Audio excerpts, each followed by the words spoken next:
Consequentemente, renasceria mais ou menos dentro de um ano, mas que até lá os acontecimentos se produziriam de tal maneira que eu poderia me dar conta da realidade. Efetivamente as comunicações cessaram no fim de cerca de 3 meses e, 5 ou 6 meses mais tarde, constatei na família, numa jovem mãe, todos os sintomas de uma gravidez. O tempo fez sua obra, isto é, um ano após a desencarnação e 9 meses após as últimas comunicações, nascia na família, e nas condições previstas, uma menina que foi posta a cargo de uma ama de leite em Montreal, onde viveu até a idade de 4 meses. A partir daí nenhuma outra manifestação da mesma personalidade.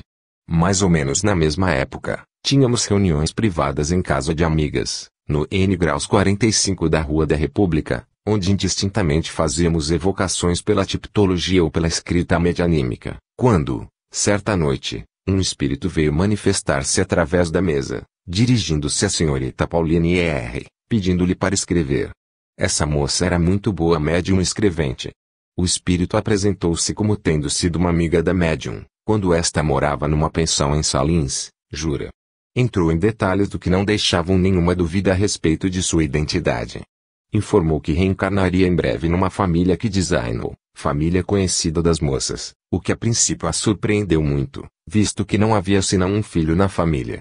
Acreditavam elas que esse filho não pensava ainda em casamento, o que não impediu o espírito de insistir, dizendo que renasceria com o mesmo sexo, mas que não seria feliz, pois teria muito que sofrer do coração por consequência de circunstâncias que ele informou mas que não me é permitido divulgar por causa da família. Vários meses após esta comunicação, o rapaz da família designada casava-se e, 10 ou 11 meses após o casamento, nascia efetivamente uma menina sofrendo de uma coxalgia, razão pela qual esta moça, pois agora é uma moça que sofre do coração, sem contar com outras razões que sou obrigado a omitir. É provável que, como a maioria dos seres, ela não recorde que havia previsto antes de seu nascimento que devia acontecer-lhe mais tarde. 2 graus, caso relatado por C.W. Leadbeater em seu livro intitulado Elial Tricoté de la Morte, página 487. Esta história foi escrita sob a forma de carta ao Sr. Leadbeater, apenas assinada com as iniciais S.O. e datada do Novo México, com alguma imprevisão. Apresento minha experiência pessoal como um fato absoluto e não como um fato apoiando numa teoria qualquer. Na época em que essa experiência me foi dada, há 25 anos, eu não conhecia absolutamente nada da mediunidade e não havia jamais ouvido falar ou pronunciar a palavra reencarnação. Eu tinha 16 anos e estava casada há 1 ano. Acabava de constatar que ia ser mãe, quando me tornei vagamente consciente da presença, a meu redor, de uma personalidade invisível. Pareceu-me instintivamente que meu companheiro invisível era uma mulher sensivelmente mais velha do que eu vários anos. Esta presença acentuou-se gradualmente. 3 meses depois de tê-la sentido, eu podia receber dela, por telepatia, longas mensagens. Manifestava a maior solicitude por minha saúde e meu bem-estar em geral, e pude gozar de sua conversação durante longas horas. Deu-me seu nome, sua nacionalidade, com muitos detalhes sobre sua história pessoal. Parecia ansiosa em que eu a conhecesse e me afeiçoasse a ela pelo que ela era, assim dizia. Fazia esforços contínuos para tornar-se visível, o que enfim conseguiu nos últimos tempos de minha gravidez. Ela era então para mim uma companheira tão cara e tão real como se fosse revestida de um corpo de carne. Eu só precisava fechar as cortinas a fim de dar a meu quarto uma suave luz para que sua presença se manifestasse ao mesmo tempo à vista e ao ouvido. 2 ou 3 semanas antes do nascimento da criança, ela informou-me de que o objetivo principal de sua presença era a intenção de entrar na nova forma com que era breve vir ao mundo a fim de terminar uma experiência terrestre que não pôde levar a bom termo. Confesso que não compreendi a princípio o que ela queria dizer e fiquei muito perturbada com isso. Na noite que precedeu o nascimento da minha filha, vi minha companheira pela última vez. Ela me disse: "Nosso tempo se esgotou, seja corajosa e tudo correrá bem para você." Minha filha chegou e era a miniatura perfeita daquela alma espírito. Além do mais, ela não se assemelhava a nenhum membro da família a qual pertencia. Vendo-a, todos exclamavam: "Mas ela não tem uma fisionomia de um bebê, parece ter no mínimo 20 anos." Fiquei bastante surpresa quando, alguns anos mais tarde, tive a alegria de encontrar um livro antigo relatando a história da mulher cujo nome e a vida tinham sido contados por meu espírito amigo como sendo os seus. Essa história estava absolutamente conforme a que ela havia contado, exceto alguns detalhes pessoais que quase não podiam ser conhecidos por outros. Guardei para mim, como um profundo segredo, essa experiência, pois, visto minha juventude, eu sabia de antemão qual julgamento o mundo faria do narrador de uma história desse tipo. Certo dia, quando minha filha tinha a idade de 15 anos, o nome anterior de minha amiga espírita foi pronunciado diante dela. Virou-se vivaz em minha direção e disse: "Mãe, meu pai não me chamava por esse nome." "Não," respondi-lhe, "você não foi jamais chamada por esse nome. Seu pai faleceu quando ela tinha 1 ano, no entanto," acrescentou ela, "recordo-me, com certeza, porém não sei onde, mas alguém me deu esse nome." Para concluir, devo acrescentar que o caráter de minha filha semelhava-se estranhamente ao que era descrito na história dessa mulher, cujo espírito me havia dito que queria tomar a nova forma que eu devia pôr no mundo. Eis os fatos. Não lhes dou nenhuma explicação. Se eles confirmam uma teoria qualquer, fico muito satisfeita, pois as teorias precisam de fatos para se sustentar e se fazerem adotar, porém os fatos são inegáveis e podem sustentar-se por si próprios. 3 graus, caso do Dr. Carmelo Samona. A excelente revista Filosofia della Scienza, editada em Palermo pelo Sr. Innocenzo Calderoni, contém um artigo do mais alto interesse sobre esse extraordinário fenômeno. Eis a tradução de uma parte desse artigo escrito pelo Sr. Carmelo Samona, que publicou recentemente, como tese na Faculdade de Medicina de Palermo, um livro notável intitulado Psiche Misteriosa. Meu caro Calderoni, apesar do caráter íntimo dos fatos que precederam o nascimento de minhas 2 filhinhas, não hesito, no interesse da ciência, em levá-los à publicidade por intermédio de sua estimável revista tão difundida, sem esconder os nomes das diversas pessoas que deles tiveram conhecimento, à medida que se desenrolaram. Se me abstenho de discuti-los, acho que, no entanto, convém divulgá-los para que outros possam fazê-lo. Nenhuma ciência progride se permanece na ignorância dos fatos. Se, no domínio metapsíquico, por medo do ridículo ou por outras razões da mesma ordem, cada um guarda para si estas espécies de acidentes mais ou menos raros que podem ocorrer, adeus à esperança do progresso. Envio-lhe um relato sintético absolutamente fiel dos fatos tais quais se produziram, sem a mínima discussão, de minha parte, relativo aos interessantes problemas que eles trouxeram, isto é, sonhos premonitórios, personalidades medianímicas etc. O caso atual apresenta-se favoravelmente, creio, do ponto de vista científico, pois as pessoas que desde o início foram colocadas a par das diversas particularidades sucessivas, e que as observaram com um grande interesse, gozam da consideração geral por sua moralidade e sua inteligência. Além da narração dos fatos, envio-lhe as declarações de algumas destas pessoas que confirmam minhas palavras, e estou pronto a fornecer outros testemunhos da mesma natureza e todos os esclarecimentos que possam ser julgados úteis para a investigação científica. Creio em toda a estima de seu afetuoso amigo, Carmelo Samona. Exposição sintética dos fatos. Em 15 de março de 1910, após uma doença muito grave, meningite, falecia, com a idade de cerca de 5 anos, minha adorada filhinha de nome Alexandrine. Minha dor e a de minha esposa, que quase ficou louca, foram profundas. 3 dias após a morte, minha esposa sonhou com ela. Parecia-lhe vê-la tal qual era quando viva e ela ouvia dizer: "Mamãe, não chore horais. Eu não a abandonei, eu não fiz senão afastar-me de você. Veja, antes de tudo, tornei-me pequena assim." Ao mesmo tempo, mostrava-lhe um pequeno embrião completo e depois acrescentou: "Você vai pois ter de começar de novo a sofrer por mim." 3 dias depois, o mesmo sonho se reproduziu. Tendo sabido do fato, uma amiga de minha esposa, seja por convicção, seja no intuito de consolá-la, disse-lhe que tal sonho podia ser uma advertência de sua filhinha que, talvez, apressava-se em renascer nela, e, para melhor persuadi-la da possibilidade de semelhante fato, levou-lhe um livro de Leon Denis que tratava da reencarnação. Porém nem os sonhos nem essa explicação com a leitura do livro de Denis conseguiram abrandar sua dor. Ela estava igualmente incrédula a respeito da possibilidade de uma nova maternidade, principalmente porque, tendo sofrido um aborto que necessitava de uma operação, 21 de novembro de 1900, seguida de hemorragias frequentes, ela estava quase certa de não mais se tornar grávida.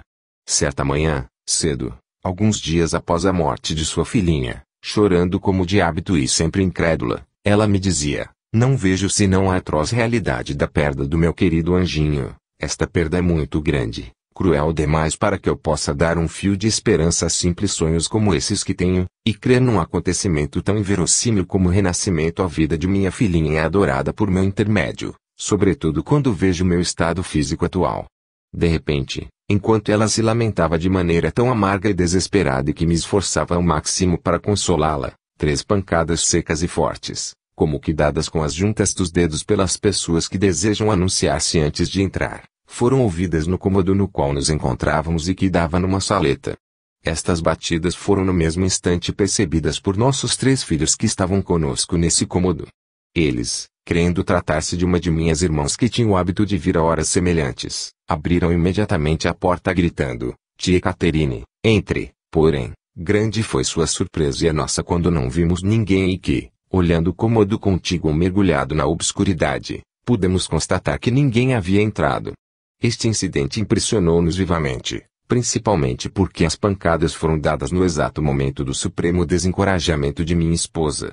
Teriam elas tido por acaso uma causa metapsíquica e alguma relação com seu profundo abatimento? À noite daquele mesmo dia, resolvemos começar sessões mediúnicas tipológicas que, metodicamente, continuamos durante ao menos 3 meses, e das quais tomavam parte minha esposa, minha sogra e algumas vezes os 2 maiores de meus 3 filhos. Desde a primeira sessão, manifestaram-se 2 entidades, uma que se apresentava como minha filhinha e a outra como uma irmã minha, falecida há muito tempo com a idade de cerca de 15 anos e que, de acordo com as suas palavras, aparecia a título de guia da pequena Alexandrine. Esta se expressava com a mesma linguagem infantil da qual se servia quando era ainda viva. A outra possuía uma linguagem elevada e correta e tomava geralmente a palavra, ou para explicar algumas frases da pequena entidade que às vezes não se fazia entender bem, ou para levar minha esposa a crer nas afirmações de sua filhinha. Na primeira sessão, Alexandrine, após ter dito que era ela mesma em pessoa que havia aparecido em sonho a sua mãe, e que as batidas ouvidas na outra manhã foram dadas para indicar sua presença e procurar consolá-la por meios mais impressionantes, acrescentou: "Minha mãezinha, não chores mais, porque eu renascerei por teu intermédio e antes do Natal estarei com vocês." Ela continuou: "Querido papai, eu voltarei, irmãozinhos, eu voltarei, vovó, eu voltarei. Digam aos outros parentes e à tia Caterine que antes do Natal eu já terei voltado." E assim por diante para todos os outros parentes e conhecidos com os quais a pequena Alexandrine tinha mantido os melhores relacionamentos durante sua breve existência. Seria desnecessário transcrever todas as comunicações obtidas durante cerca de 3 meses, porque, exceto a variante de algumas frases carinhosas de Alexandrine endereçadas às pessoas que lhe eram queridas, elas eram quase sempre uma repetição constante e monótona do anúncio de sua volta antes do Natal, especificado, como na primeira sessão, a cada um de seus parentes e conhecidos. Várias vezes tentamos parar uma repetição tão prolixa, assegurando à pequena entidade nosso cuidado em comunicar a todos seu retorno, ou melhor, seu renascimento antes do Natal, sem esquecer de ninguém. Porém era inútil, ela obstinava-se em não ser interrompida até ter esgotado os nomes de todos os seus conhecidos. Este fato era bastante estranho. Dir-se-ia que o anúncio deste retorno constituía uma espécie de monoideísmo na pequena entidade. As comunicações terminavam quase sempre por estas palavras: "Agora os deixo, tia Jeane quer que eu durma." E desde o começo anunciou que não poderia se comunicar conosco senão durante cerca de 3 meses, porque em seguida estaria cada vez mais ligada à matéria e adormeceria completamente. No dia 10 de abril, minha esposa teve as primeiras suspeitas de uma gravidez. No dia 4 de maio, novo aviso de sua vinda por parte da pequena entidade. Nós nos encontrávamos então em Venético, na província de Messina. "Mamãe", diz ela, "em você há também uma outra." Como não compreendíamos esta frase e como supunhamos que ela se havia enganado, a outra entidade, tia Jeane, interveio dizendo: "A menina não se enganou, mas não sabe expressar-se muito bem. Ela quer dizer que um outro ser adeja em torno de você, minha cara deles. Ele deseja retornar à Terra." A partir desse dia, Alexandrine, em cada uma de suas comunicações, constante e obstinadamente, afirmava que retornaria acompanhada de uma irmãzinha e, dada a maneira como ela o dizia, parecia alegrar-se com isto. Isto, ao invés de encorajar e de consolar minha esposa, não fazia senão aumentar suas dúvidas e suas incertezas. Após essa nova e curiosa mensagem, pareceu-lhe com mais certeza que tudo devia terminar numa grande decepção. Fatos demais, na verdade, deviam realizar-se após esses anúncios para que essas comunicações pudessem ser verídicas. Era preciso com efeito, 1 graus, que minha esposa se tornasse realmente grávida, 2 graus, que diante de seus recentes sofrimentos, ela não tivesse um aborto, como lhe aconteceu recentemente, 3 graus, que ela trouxesse ao mundo 2 seres, o que parecia ainda mais difícil pois este caso não tinha precedente nem com ela, nem com seus ascendentes, nem com os meus, 4 graus, que ela desse à luz 2 seres que não seriam nem 2 meninos, nem um menino e uma menina, mas 2 meninas. Na verdade era ainda mais difícil dar crédito a um conjunto de fatos tão complexos para os quais havia uma série de probabilidades contrárias.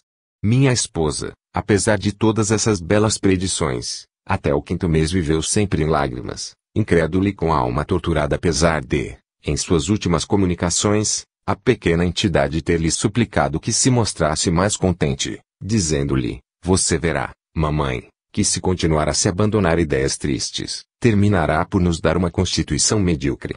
Numa das últimas sessões, minha esposa, tendo expressado a dificuldade que tinha em crer no retorno de Alexandrine, porque seria difícil que o corpo da criança que viria se assemelhasse ao da criança perdida, a entidade Jeanne apressou-se em responder, nesse ponto, Adélis, você será satisfeita, ela renascerá perfeitamente semelhante à primeira, se não muito mais, ao menos um pouco mais bela.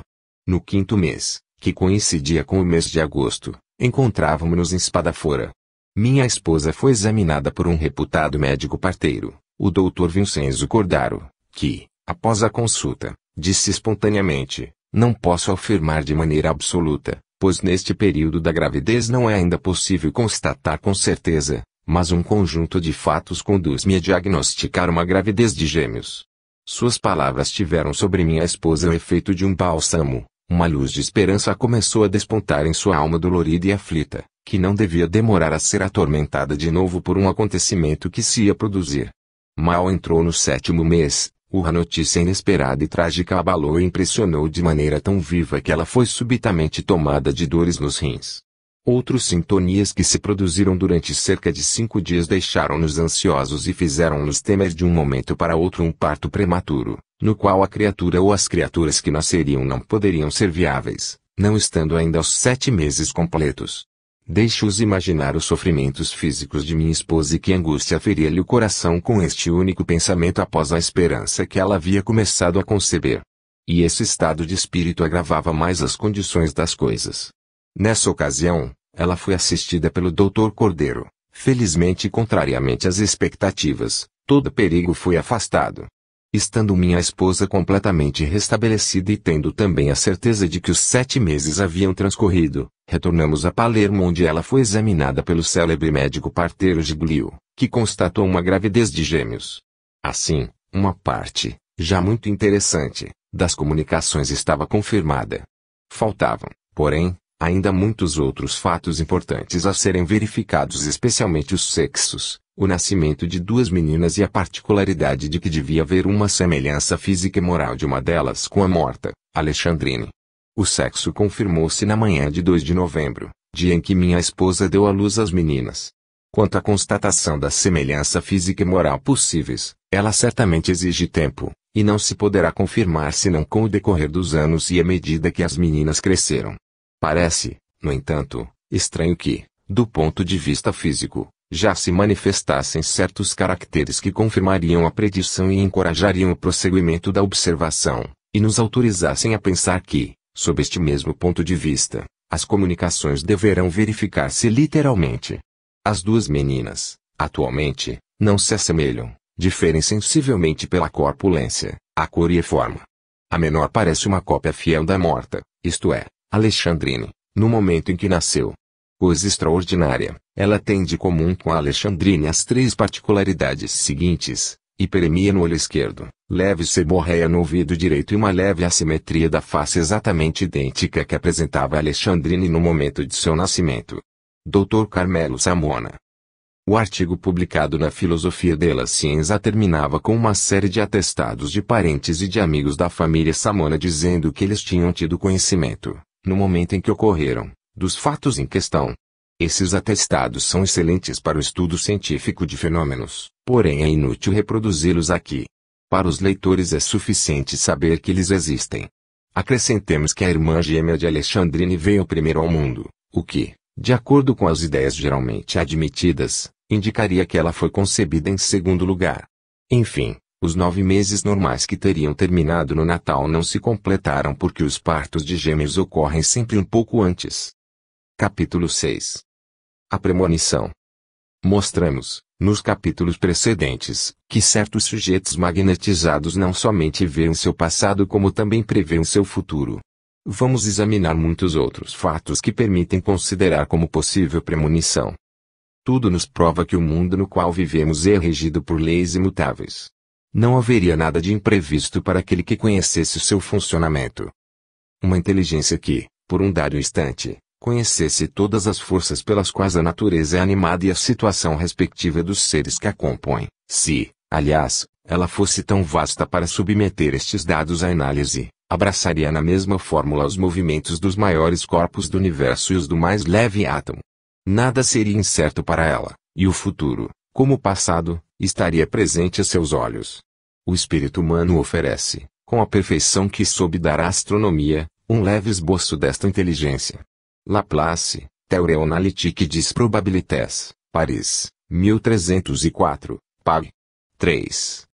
Porém nossa pequenez não nos permite abraçar o conjunto dessa imensa máquina e é somente no estreito horizonte ao qual ela limita nossa visão que podemos algumas vezes tentar perceber o funcionamento da engrenagem. Uns chegam a esse conhecimento mais ou menos imperfeito pela observação e o raciocínio, outros, por uma espécie de instinto. Diz Cícero. Assim, sou da mesma opinião daqueles que afirmam haver 2 gêneros de adivinhação, um que haveria participação da arte e outro que não teria arte. Existe arte naqueles que procuram novas coisas pela interpretação e aprenderam pela observação dos antigos, não tem arte naqueles que não pressentem pela razão ou interpretação, com sinais observados e explicados, mas sim por uma certa excitação da alma, livre e desembaraçada, com o sentimento das coisas futuras. O historiador que, segundo Tucídides, tem apenas que estudar os tempos passados para julgar os incidentes mais ou menos semelhantes onde o jogo das paixões humanas deve conduzir ao retorno, o astrônomo que pelo cálculo determina o momento em que se produzirá um eclipse, o geômetra que continua, com a mão elevada, o tratado de uma curva cuja percepção ele adquiriu, todos os 3 são adivinhos, como o homem cujo gênio percebe de imediato a solução de um problema, como o camponês iletrado sentindo chegar a tempestade sem se aperceber dos indícios que a anunciam, e mesmo como o animal cuja inquietude pressagia um tremor de terra. Pode-se, por certos procedimentos, desenvolver a adivinhação no homem? Tal é a segunda pergunta que entra no quadro do presente estudo. Filósofos e fisiologistas estão de acordo ao atribuírem esta propriedade à maioria das ações cujo primeiro efeito é relaxar os laços que prendem em nossa alma o elemento psíquico ao elemento físico, ou permitir a esse desconhecido chamado hoje de inconsciente substituir-se pelo eu normal após a alma ter se desligado pelo sono, não precisamente do corpo, mas do emprego grosseiro dos sentidos. Ela curva-se sobre si própria como num porto para colocar-se ao abrigo da tempestade. Vê então o que se passa no interior e pinta esse estado com todas as espécies de figuras e de cores, podendo reconhecer em que situação encontra-se o corpo. Hipócrates. Aristóteles, espírito essencialmente positivo, declara que não pode compreender como é possível ao homem prever o futuro e por que a divindade, se ela intervém, não o fez geralmente em tempo oportuno e quase sempre, quando o faz, é com a ajuda de indecifráveis agouros. Todavia, em presença da tradição universalmente aceita, conclui que não é fácil nem negar a adivinhação nem crer nela, e encarrega-se de explicá-la por uma propriedade comum a todos os homens a qual se desenvolvem certas condições fisiológicas especiais como o sono e algumas doenças. O sono obriga a alma a curvar sobre si própria e a isola de suas impressões de fora. Então, retomando sua natureza própria, ela adivinha e anuncia as coisas futuras. E pela melancolia que Aristóteles explica aos êxtases das sibilas. Quando o espírito está separado da sociedade e do contágio do corpo, recorda-se então do passado, vê o presente e prevê o futuro. O corpo daquele que dorme está lá, jazendo como um cadáver, mas o espírito vive e age, o que fará ainda melhor após a morte quando terá inteiramente deixado o corpo, Além disso, à medida que a morte se aproxima, é ele muito mais divino. Cícero, apesar de ter constatado que as previsões de meus sujeitos não se verificavam exatamente, considero todavia como historicamente provado que há profecias que realmente aconteceram. Disto encontrar-se-ão provas bastante numerosas no Memoire sur la faculté de prévision, publicado em 1836, por Deleuze. Dentre os exemplos que ele cita, um dos mais notáveis é da profecia de Cazotte, sobre a Revolução Francesa, no qual prova sua autenticidade e que reproduzimos mais adiante. Os adivinhos oficiais da antiguidade colocavam-se, para receber inspiração, em um dos estados hipnóticos cuja característica comum é o esquecimento ao despertar. As sibilas muito diziam respeito de grandes coisas, relata Santo Justino, e, quando o espírito que as dominava afastava-se, elas perdiam a memória do que haviam anunciado. Em Parsale, Lucain conta que Apius foi a Delfos consultar a casta Permunoé, sacerdotisa de Apolo. Ao despertar, ela não se recordava mais de nada. Apolo verteu lites em sua taça e a proibiu de recordar-se. Nos santuários mais antigos, a hipnose era produzida por gases que saíam da terra através das rachaduras chamadas respiradouros do inferno, chorônia ou plutônia. Ignoramos a natureza dessas exalações, que se tornaram bastante raras em consequência do estado atual do globo. Elas já haviam cessado em parte há 2000 anos. De acordo com Plutarco, Pit. Oraque, que era um grande sacerdote de Apolo, quando a pitonisa de Delfos queria provocar tempestades, ela para isso se preparava através de um jejum de 3 dias, abluções na água da fonte Castália e fumigações obtidas com a queima de louro e farinha de cevada. Em seguida, penetrava no local sagrado revestido por sua roupa de cerimônia, bebia a água da fonte Cassotis, colocava uma folha de louro na boca e, mantendo na mão um galho do mesmo arbusto, subia no trípode. Era lá que, tocada por Deus e embriagada pelos vapores que saíam pelas fendas do rochedo abertas abaixo de si, caía em êxtase e respondia às perguntas que lhe eram feitas. Pode-se ler nas homilias de São Crisóstomo, capitão 30, de que maneira ela se sentava sobre o trípode para que o vapor sagrado se introduzisse em seu corpo. É necessário imaginar, diz um personagem de Plutarco, que a virtude das tormentas não é eterna nem preservada do envelhecimento, mas é, ao contrário, submetida a alterações. É provável que as chuvas sucessivas as apaguem, que o raio caindo as disperse e, sobretudo, que, depois dos tremores de terra, que determinam depressões e desordens no solo, essas exalações sejam profundamente repelidas ou completamente abafadas. A premonição de Cazotte relatada por Lappe em suas obras impressas em 1886, tomo 1, página 62. Parece-me que foi ontem. E foi no entanto no início de 1789. Estávamos à mesa em casa de um confrade da academia, grandes homem de espírito. O Jornal de la Librairie, de 1817, páginas 382 e 383, publicou uma nota sobre a premonição de Cazotte na qual ele diz que o Sr. Parisotti, publicando-a pela primeira vez em 1806 em suas obras póstumas, suprimiu-lhe o final em que Lappe dizia textualmente que a profecia é apenas suposta. Deleuze teve a ideia, etc. 1825, de fazer uma pesquisa a esse respeito. Viu o filho de Cazotte, que não queria afirmar que o relato de Lappe fosse exato em todas as expressões, mas que não havia a mínima dúvida sobre a realidade dos fatos. Ele certificou, além do mais, que seu pai era dotado do mais alto grau da faculdade de previsão e que havia numerosas provas disto. A senhorita Cazotte fez a mesma declaração ao general Menabre, embaixador da Itália na França, que a repetiu para mim. Tendo o conde de Montesquieu assegurado a Deleuze que a senhora de Genlis havia lhe dito diversas vezes que tinha ouvido o senhor Cazotte contar esta predição a Lappe antes da Revolução, Deleuze rogou-lhe que pedisse a esta senhora mais amplos detalhes. Eis o que ela respondeu: creio ter mencionado o senhor Cazotte em souvenirs, recordações, porém não estou certo disto. Ouvi-o contar 100 vezes ao senhor de Lappe antes da Revolução, e sempre exatamente como vi impresso em todos os locais e como ele próprio fez imprimir. Eis tudo o que posso dizer, certificar e assinar. Condessa de Genlis. Alguns anos depois, Miali, o colaborador do Deleuze, escreveu sobre o mesmo assunto ao barão de Lamotte-Langon, que lhe respondeu: Paris, 18 de dezembro de 1833. Você me pergunta, querido amigo, O que eu posso saber em relação à famosa predição de Cazotte, mencionada por Larpe? Dou-lhe minha palavra que ouvi a senhora Condessa de Beauharnais repetir várias vezes que havia assistido ao singular fato histórico. Ele narrava sempre da mesma maneira e com o tom da verdade. Seu testemunho corroborava o de Larpe. Você pode dar a este texto o uso que lhe convier. O célebre escritor inglês Burke assistiu ao banquete em questão e afirmou num de seus livros que as coisas haviam se passado conforme contou Larpe. Enfim, Deleuze recebeu de um amigo de Vic Desir a garantia de que esse célebre médico lhe havia narrado, na presença de sua família, alguns anos antes da Revolução, a profecia de Cazotte, que não parava de o inquietar, apesar de seu ceticismo. Parece, portanto, bem provado que Cazotte previu e anunciou os excessos da Revolução. Porém é bastante extraordinário que, após ter nomeado a maioria dos convivas, ele não tenha dado o nome do anfitrião. A companhia era numerosa e variada, gente da corte, magistrados, homens de letras, acadêmicos etc. Comeu-se bem, como de costume.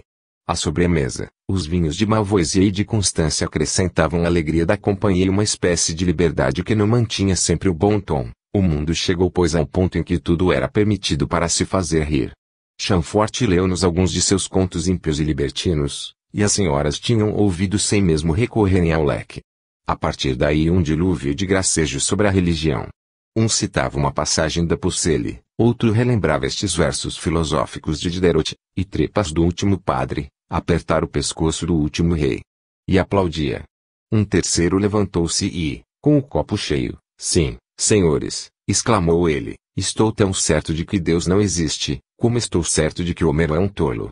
E, com efeito, ele estava certo tanto de uma coisa quanto de outra. A conversa tornou-se mais séria. Expandem-se em admiração pela revolução que Voltaire havia feito e concluem que nesta encontra-se a primeira razão de sua glória. Ele serviu de modelo a seu século e fez-se ler tanto na antecâmara quanto no salão. Um dos convivas contou-nos, rebentando de rir, que seu cabeleireiro havia lhe dito, pondo-lhe talco, vede só, apesar de eu não ser um miserável soldado de cavalaria, não sou mais religioso do que um outro.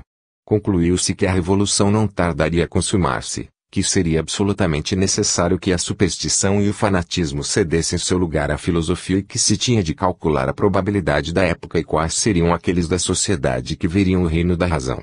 Os mais velhos queixavam-se de não se poderem lisonjear com isso, os jovens regozijavam-se de tanto ter uma esperança bastante verossímil, e felicitava-se sobretudo a academia por ter preparado a grande obra e por ter sido o cabeça, o centro, o móvel da liberdade de pensar. Um só dos convivas não havia tornado parte nessa conversa, até fez alguns gracejos brandos sobre nosso belo entusiasmo. Era Cazotte, homem amável e original, porém infelizmente vaidoso dos sonhos dos iluminados.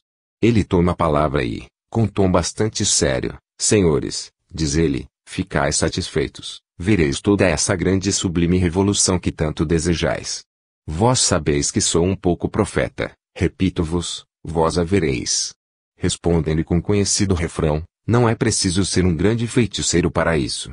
Que seja, mas talvez seja necessário ser um pouco mais para o que me resta vos dizer, sabeis vós o que acontecerá com essa revolução, o que acontecerá para todos vós, enquanto estiverdes aqui e qual será a consequência imediata, a consequência bem reconhecida. Ah!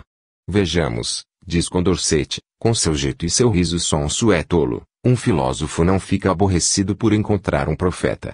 Vós, senhor de Condorcet, expirareis estendidos sobre as pedras de um calabouço, morrereis do veneno que tereis tomado para vos furtardes ao algoz, do veneno que a felicidade desse tempo vos forçará a levar sempre convosco.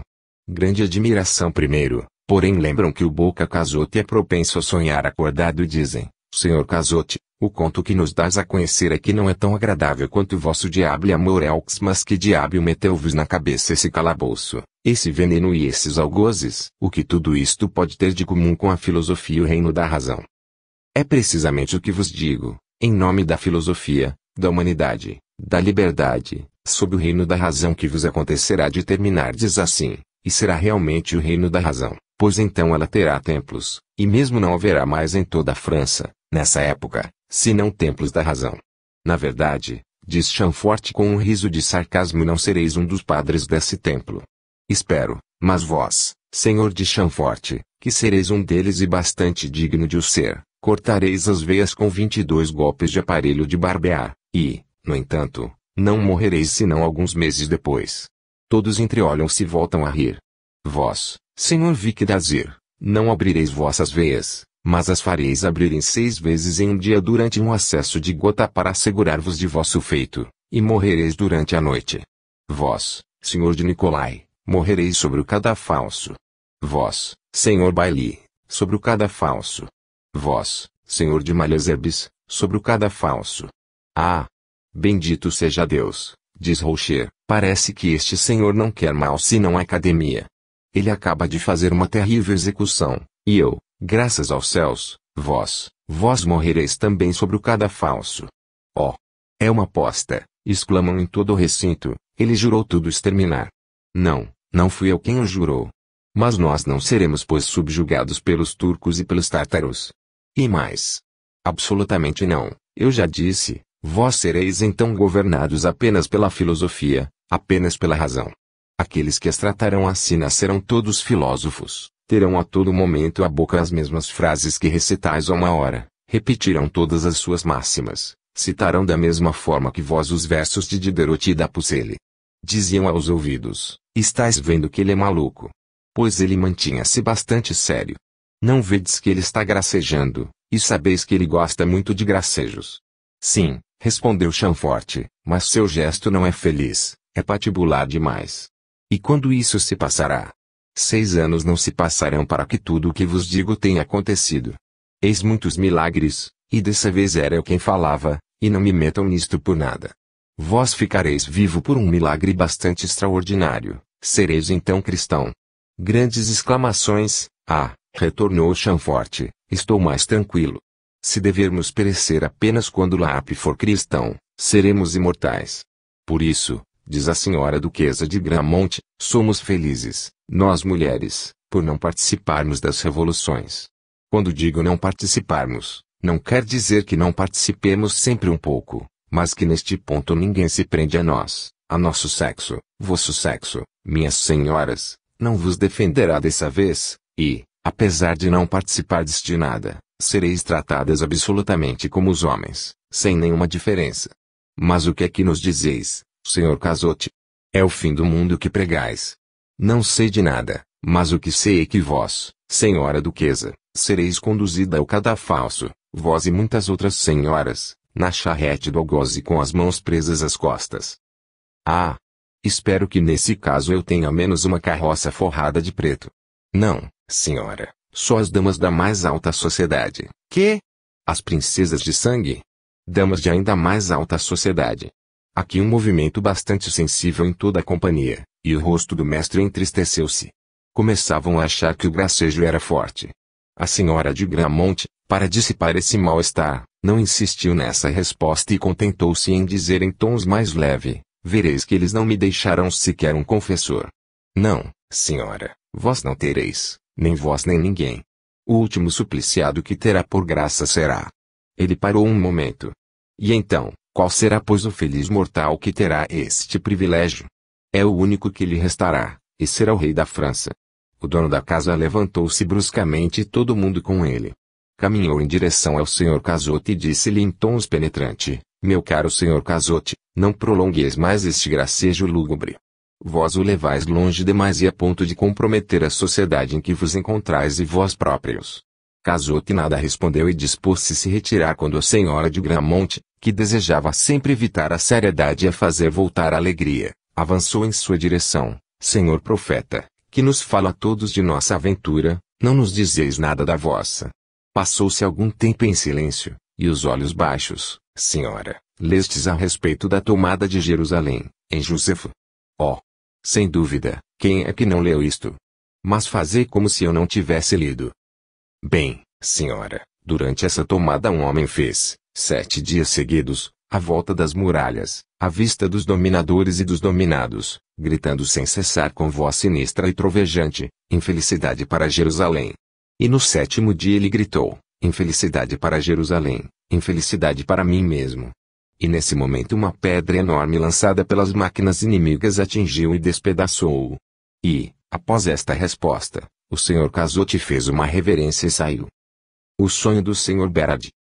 Naquela época, há cerca de 10 anos, eu era magistrado, acabava de terminar o longo e laborioso estudo de um crime monstruoso que havia levado o terror a toda a região.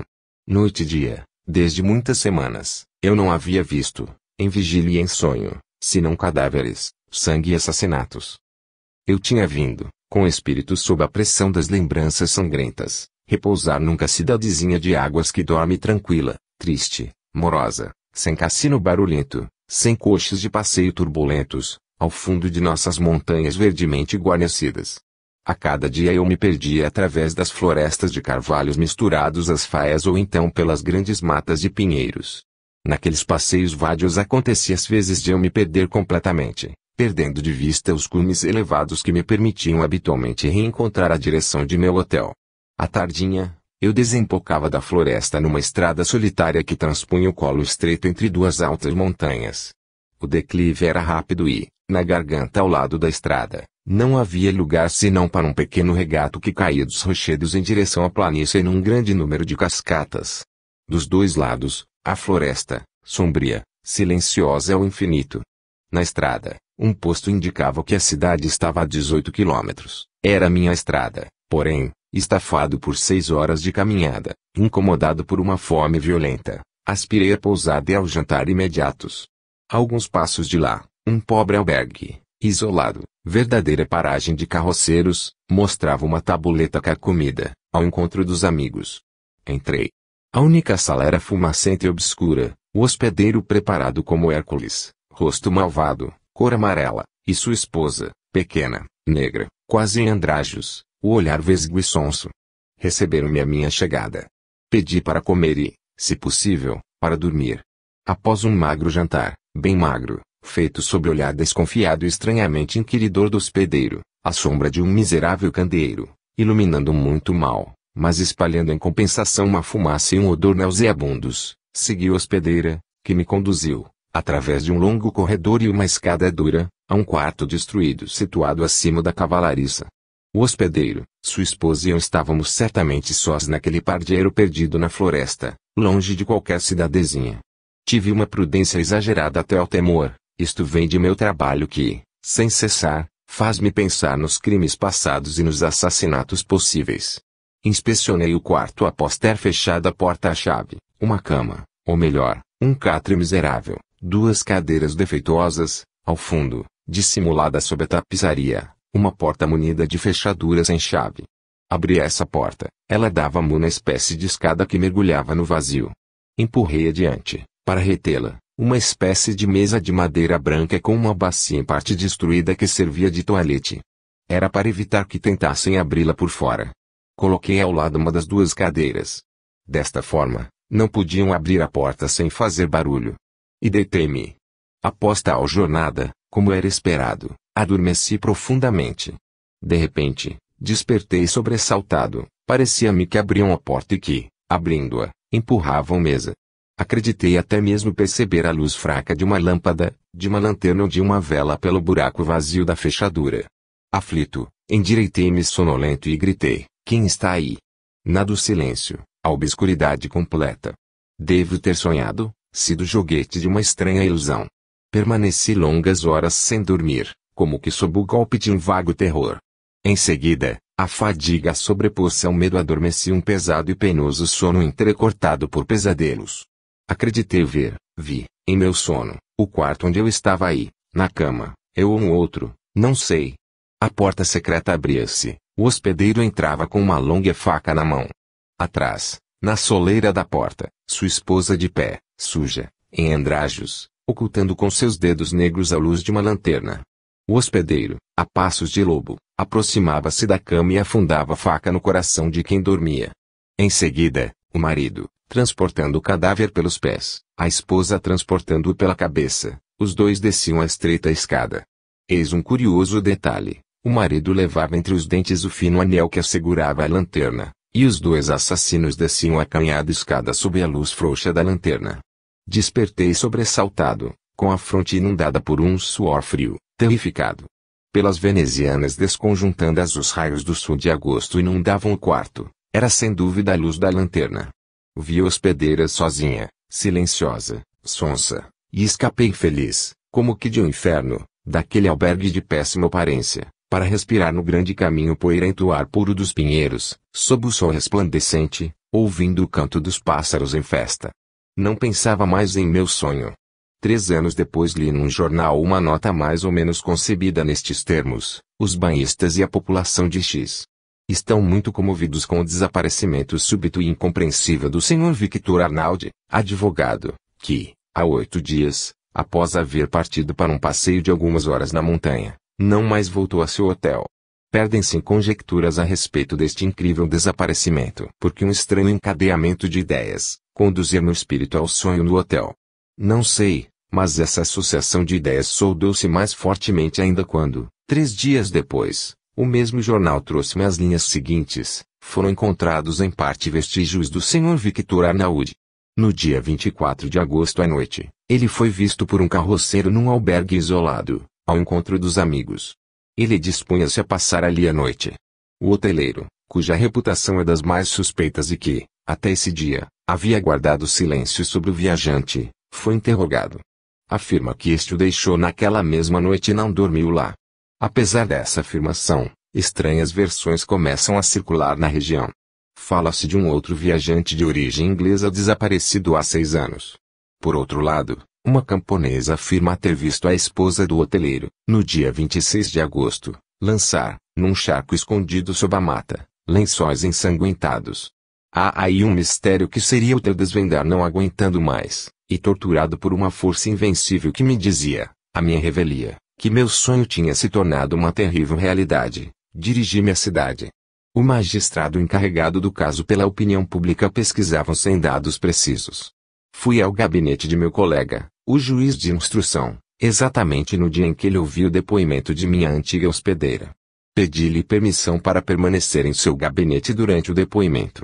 Entrando, a mulher não me reconheceu, nem mesmo prestou atenção à minha presença. Contou que, efetivamente, um viajante, cujas características assemelhavam-se às do Sr. Victor Arnaldi, tinha vindo no dia 24 de agosto à noite a seu albergue, mas que ele não havia passado lá à noite. Além do mais, havia ela acrescentado, há apenas 2 quartos no albergue que, naquela noite, estavam ocupados por 2 carroceiros. Ouvidos na instrução, estes reconheceram o fato. Intervindo subitamente, e o 3º quarto, aquele sob a cavalariça? Exclamei. A hospedeira teve um brusco sobressalto e pareceu, subitamente, como um repentino despertar, reconhecer-me. E eu, como que inspirado, com uma audaciosa afronta, continuei: Victor Arnaldi dormiu nesse 3º quarto. Durante a noite você veio com seu marido, você segurando a lanterna e ele uma longa faca, vocês subiram pela escada da cavalariça, abriram uma porta secreta que dá nesse quarto. Você permaneceu na soleira da porta, enquanto seu marido foi degolar o viajante a fim de roubar-lhe o relógio e a carteira de dinheiro. Era meu sonho de 3 anos atrás que eu contava. Meu colega escutava-me, surpreso.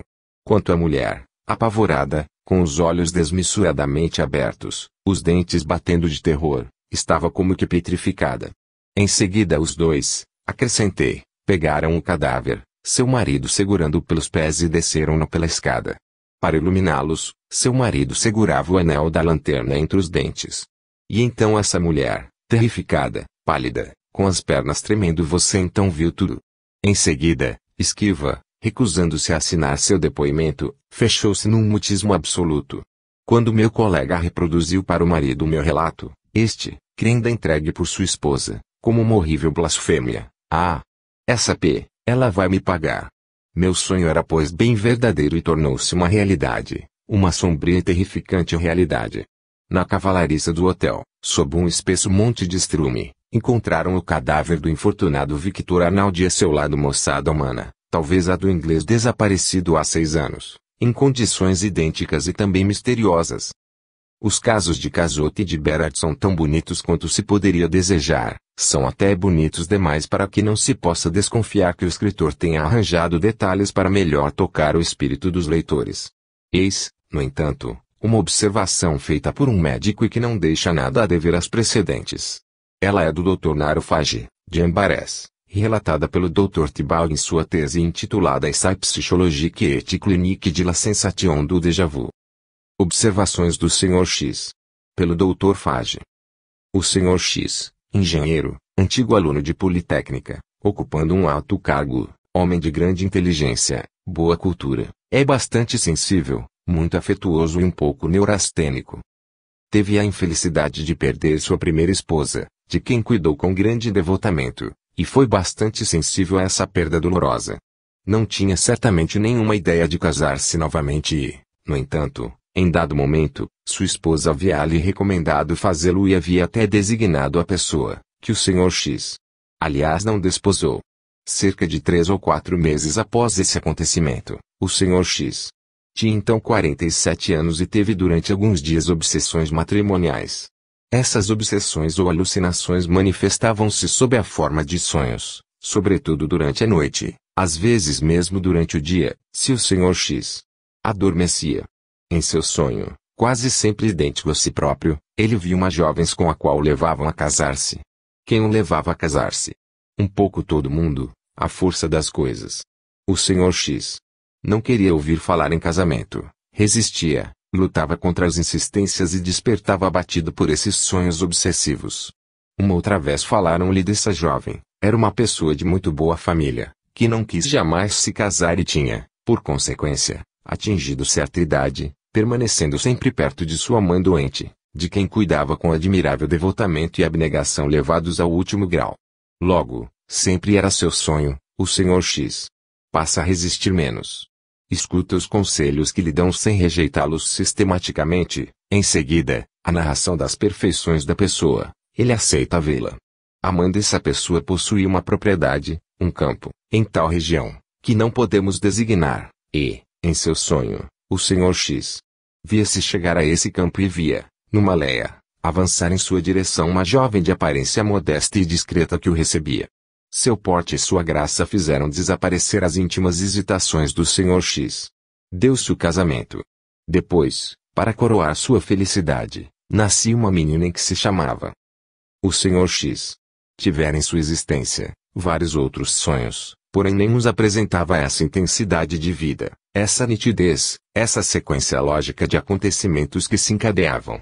O autor foi tão vivamente tocado, tão impressionado pela duração e a persistência, já desde essa época, que escreveu o fato para seus irmãos, homens inteligentes e cultos como ele. Alguns dias se passaram. Cerca de uma quinzena depois, o Sr. X. recebeu a visita de um senhor que ele não via senão cerca de uma vez por ano e que vinha pedir pela obra de Saint Vincent de Paul. Este senhor lhe disse que sua visita tinha uma dupla finalidade. Vinha recolher uma esmola para os pobres e estava feliz por aproveitar a ocasião para falar com o Sr. X. sobre um assunto no qual ele pensava há algum tempo. Trata-se de um casamento. A estas palavras o Sr. X. espantou-se e objetou sua intenção de não se casar, ao menos no momento, já que a lembrança de sua primeira esposa ainda estava muito viva. O senhor insiste e pede-lhe para escutá-lo, enumera então as qualidades da jovem. Ela mora nos campos em a mesma região do sonho. Essa pessoa possui grandes qualidades morais, a situação de fortuna indicada no sonho, pertence a uma família muito honrada e jamais quis se casar para permanecer perto de sua avó enferma de quem cuida com admirável devotamento. Tal era a realidade, que diferia do sonho somente no seguinte: no sonho a jovem cuidava de Cita a velha mãe em vez de sua avó. A impressão produzida por estas palavras sobre o Sr. X. foi das mais profundas em razão de sua relação com os sonhos anteriores, e ele aí viu a intervenção de algum poder desconhecido, uma espécie de advertência, e isto o fazia sonhador. Ainda muito mais, a pessoa da qual se falava possuía o mesmo nome que tinha no sonho, Matilde, e este nome, embora comum, tinha uma significação estranha para o Sr. X, que jamais teve nenhuma Matilde nem na família nem dentre as pessoas que conhecia. Todas essas coincidências de nome, idade, posição social, fortuna, todas essas informações que se enquadravam perfeitamente ponto por ponto no sonho despertava a atenção do Sr. X, que ficou curioso em levar mais longe a experiência para ver até onde iria a similitude.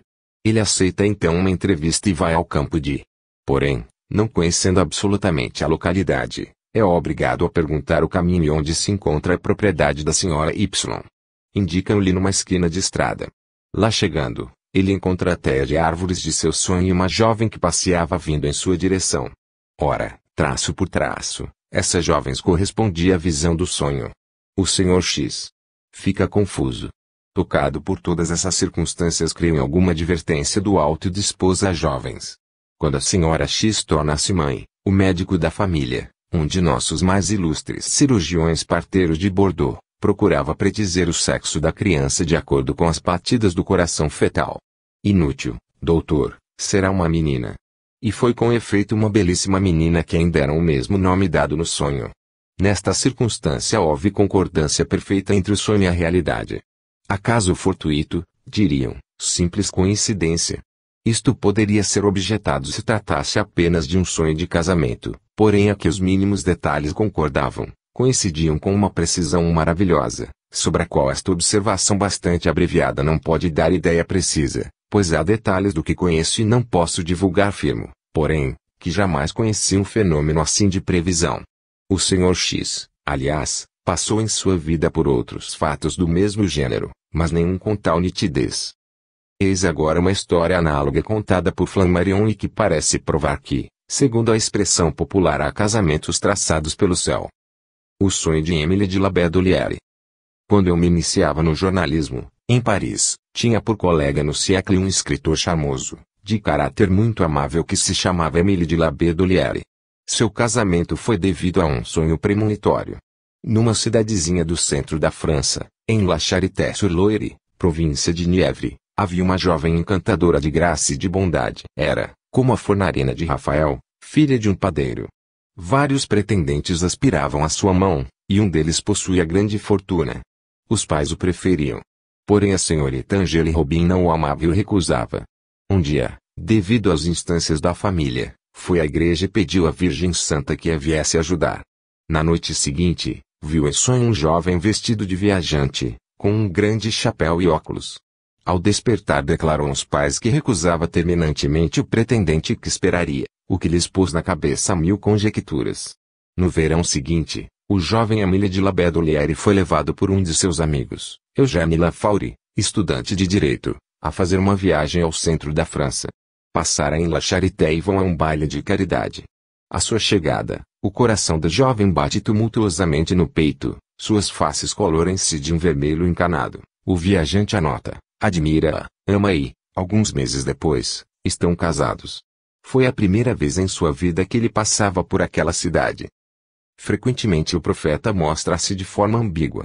Foi sobretudo o caso dos profissionais da antiguidade, que cuidava para não serem pegos em falta. Conhece-se a resposta da pitonisa de Delfos a Pirro, Romanos birum vincere posse, que, por um artifício gramatical, podia significar ao mesmo tempo em que Pirro poderia vencer os romanos ou que poderiam vencê-lo. Pirro interpretou de acordo com seu desejo e acreditou na vitória, porém foram os romanos que o venceram em Benevente. Panego cita o exemplo de uma pessoa prevenida de que um perigo atacaria na água, mas que este não viria da água. Numa travessia no Mancha ela foi mordida por uma mosca negra, transmissora de doença infecciosa, e quase morreu. A predição não foi compreendida senão com sua realização.